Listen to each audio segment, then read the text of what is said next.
And action. Welcome to another amazing episode of the Action Podcast. Today we are on episode 97, and we have two movies today that are on tap. We have Alex Garland's Civil War, which was a major release for this week, much anticipated for many people. And next we have Arcadian, which is the new movie starring Nicolas Cage. So with that, Pete, let's get into Civil War. Definitely curious to hear your opinions on this. Right. Like you mentioned, it's directed by Alex Garland, who we know from Ex Machina, which was fantastic. Annihilation, which is slightly underrated. It's not great, but it's decent film. This got a 7.6, and as we spoke on the last show, this is A24's largest budget to date. And so there's a lot of expectation. And I think that what Alex Garland and A24 did with this film was actually quite brilliant in a way, in that they used everybody coming into this is going to anticipate, or hope at least, that somebody's going to be taking sides, and that this movie was going to say if you're either the right or the left, because we're leaning towards a civil war in this country at some point in the future. And this really kind of gave you a nice glimpse into what it could possibly look like in that scenario. And it never really kind of veered either way. It sort of really kept down the middle. And I think they did that, and they accomplished it because they did it in the point of view of photojournalists. And this is Kirsten Dunst. We haven't seen her in a while, but she came back with a vengeance, and I thought did a fantastic job. The other photojournalist, Wagner Moira, he did a great job as well. But one of the big stars of this movie is Kaylee Spaney, who plays the girl who wants to learn how to be a wartime photographer and learn from Kirsten Dunst, who, just doesn't want to see her die. She came in and just did an incredible job. And you get to see Nick Offerman for a bookend, beginning and end, as the president. He's always fine. He's not funny at all. This is a very serious role. But, the unspoken star of this is the one right behind you, Jesse Plemons. I mean, he's in one scene in the movie, and he just comes in, and it's terrifying. The scenario that he puts these people through without giving anything away. The storyline itself is fine. It's the action sequences are really great, really well done. The non-action sequences, the road trip scenes, are vital for the growth of these characters, and I enjoyed it. I think you should go see it. It's fantastic. Yeah, I'm with you on a lot of what you said. I think I did think overall it was enjoying. I didn't love the ending, and we won't. I'll talk about it later, but I'll go into a spoiler alert in a minute. But I agree with a lot of what you said, which is they purposely, although it comes across, or people wanted to make this a political film, and in reality, really, it's not, and it doesn't choose sides, or even make you choose sides, or even who's right or who's wrong, or how does it get into it, or again, it does a good job of building curiosity and kind of making you have your own discourse on it. And I think that's, again, like, that's part of the brilliance of it.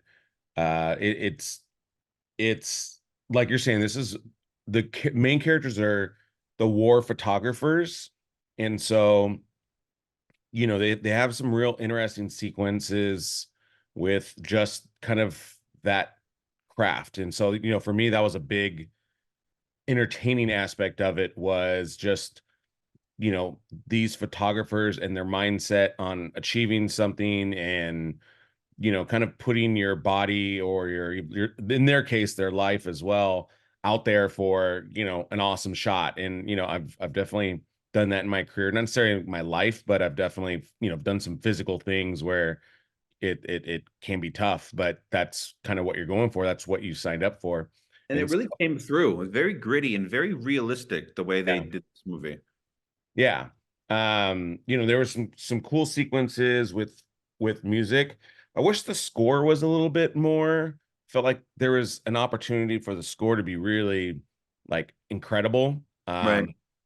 Wasn't like I don't think it's like bad or anything. It just, there's certain scores that I like, we're watching like Tombstone, and I think the Tombstone soundtrack is just so awesome, and it just helps bolster the film. So that's a personal preference thing. So I know that's not everybody's necessarily cup of tea, but I would have really thought it could have taken it to another level with. Right. But yeah, I agree. Again, so now I'll go to my spoiler section. Spoiler alert!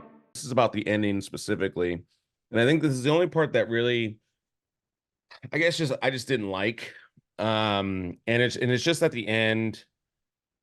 Again, spoiler. Spoiler alert! It's at the end when they have this incredible siege on the White House, and uh with the ending, they storm kind of the White House, and they end up ultimately killing the president and everybody in there.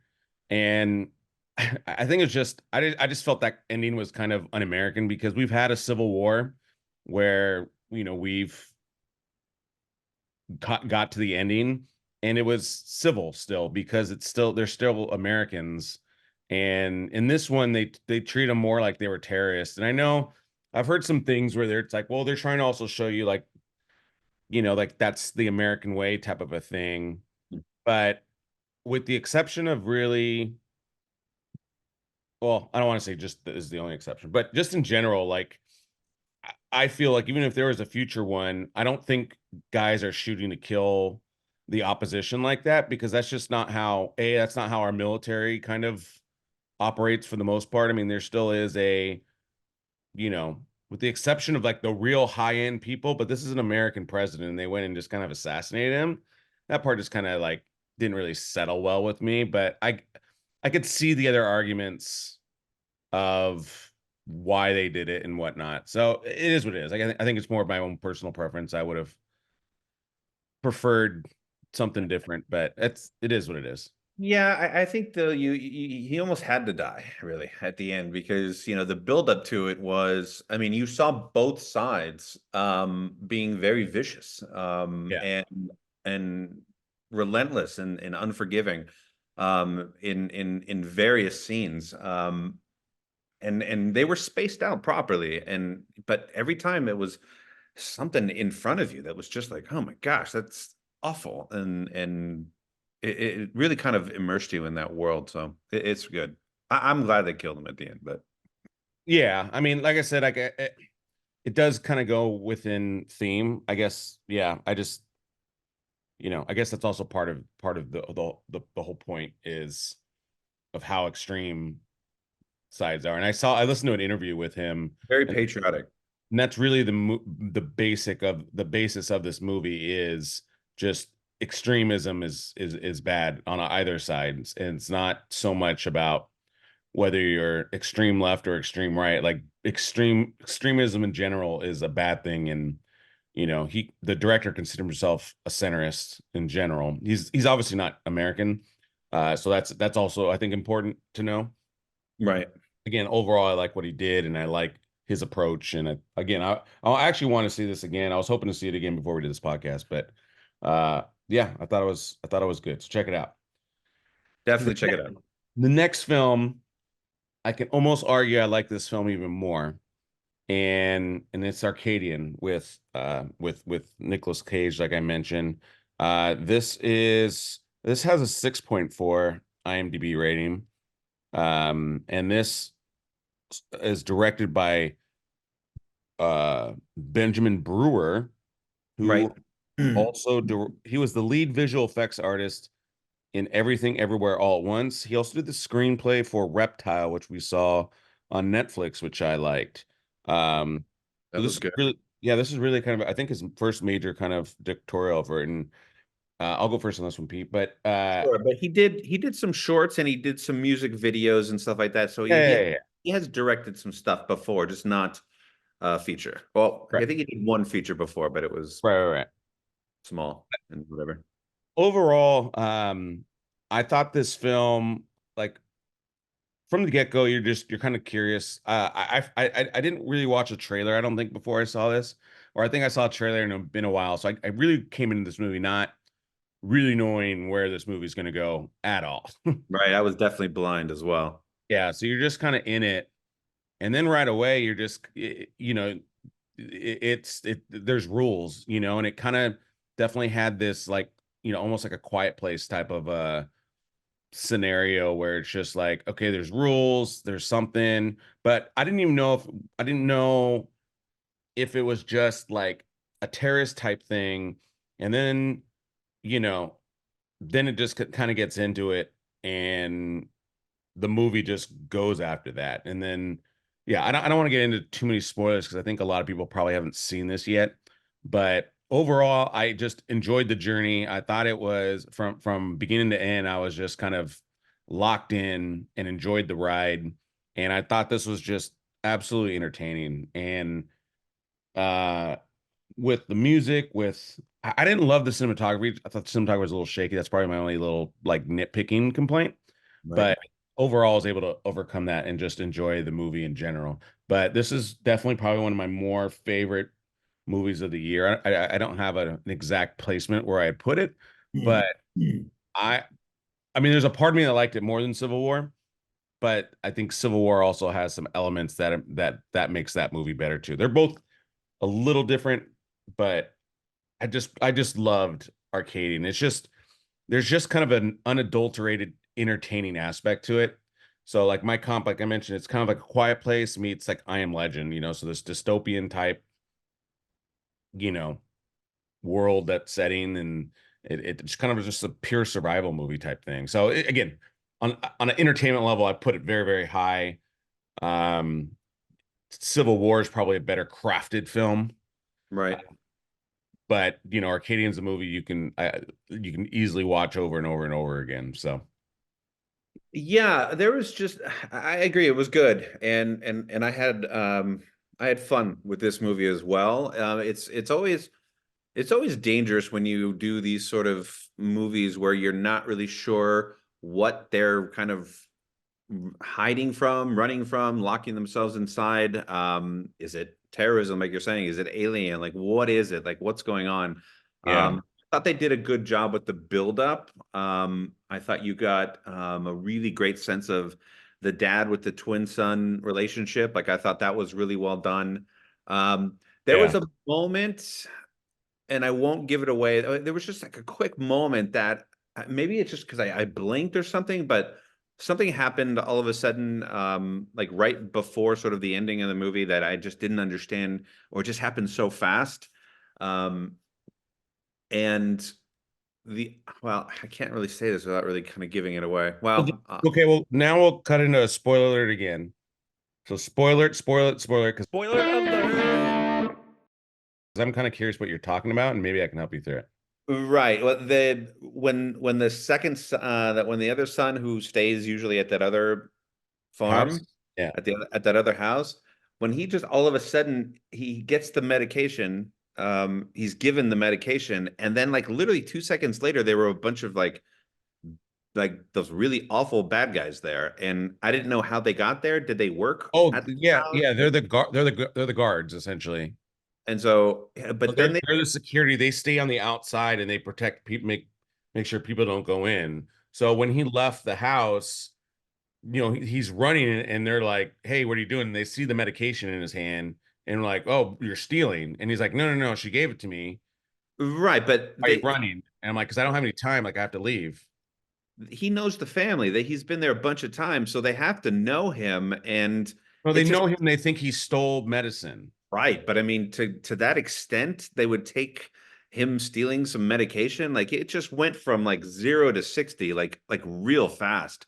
And now the other thing, the other spoiler Well, part, no, what I mean, they set it up though, because even when he gets there, like, even though they know him, it's still like, okay, you're good. Like, there's just uneasiness and tension that no one's just like, hey, neighbor, how's it going? Like, there's no, I tension. get that, but I didn't get that level of uneasiness, especially because they knew this kid, right? And he's a kid. All of a sudden, they just want to blow his face off. It was just like, what are you doing? I, Whatever. Yeah, I was totally fine with that. I didn't. Another part of this is that, like with I Am Legend, the zombies or whatever, they were really well designed and there wasn't anything outrageous about them. And then like A Quiet Place, then the creatures that are in A Quiet Place are, a little bit different. And it's very dangerous in one of these kinds of movies with the creatures themselves. And I wasn't a huge fan of the creature in this film. I mean, it was okay. It was just I liked it because there's that scene where he's asleep.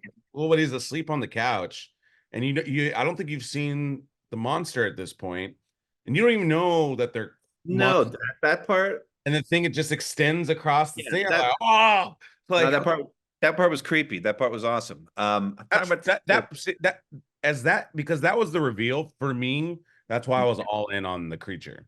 right. I thought that was a great I just thought that they could have done another pass at the creature itself, and that's just personal preference. I didn't really like the creature, for the same reason I didn't like the aliens in like The Edge of Tomorrow, even though it's like one of my favorite movies. I just didn't like the aliens. They were just so weird and bizarre. But whatever. I mean, this is a good movie. Don't let the creature design, steer you. it's not like Oh. Jar Jar Binks and Phantom Menace. It's not that distracting. Now we do get to see Jaden Martell. We know him from the It remake, who played Bill. That's what it was. I forgot to look him up. I was like, I know I've seen this kid in something. Yeah, he's really good. And I thought Nicolas Cage, is coming off of this last year where he just really put out some great films. This is yet another one. This is not a huge performance for him. But No, I thought he necessary, yeah. Yeah, I mean, he was the Brock Purdy of this movie, so he did well. Great film. Yeah, I want to give a shout out to Sadie Soverall as well. She played kind of the female love interest for the other brother. And she showed I thought a lot of good acting chops. I've never really seen her before, but I thought she was kind of like a little bit of an unsung hero because very good. Yeah, she showed a lot of different emotions and really just kind of added a different layer. And then I thought she did a great job at the end with a lot going on. So yeah, like I said, I highly recommend this movie. Again, I think this one's more entertaining versus Civil War's just a better film. But honestly, I think you should see both, people. I think they were both. I actually want to see both of them. Disappointed either way. Yeah, I want to see both of them again. I think that's how good both of them are. So that's going to wrap it up for this episode. Unless you have anything else to say, Pete. That's it. All right. Next week, we have a couple films. We have Ministry of Ungently Warfare. It's coming out, and that's Henry Cavill's in that one, right, Pete? Yeah, yes. All right. We have Abigail, which I know nothing about, which is a horror film. Horror ballerina film. Yeah. I'm looking forward to that. Can't guarantee I'm going to see that one. That one's not the highest on my list. Sasquatch Sunset actually will be fully released. I was mistaken. It was only an LA release last week. Now it's going to be out in all the theaters, so I'll definitely see it this week. And then lastly, on Netflix, Rebel Moon Part 2, The Scargiver will come out. And yeah, is this going to be like Dune 2, where it's going to be much more exciting than the first one, or ripped apart the first one? And I didn't mind it as much as the way people just destroyed that movie. It's crazy. Yeah. So we'll see. Hopefully it's good because it's Netflix, so we can just hang out. Let's hang out. There you go. All right. Well, that's gonna wrap it up. Please make sure you like, share, and subscribe. And with that, Pete, that is a cut. Thanks, guys.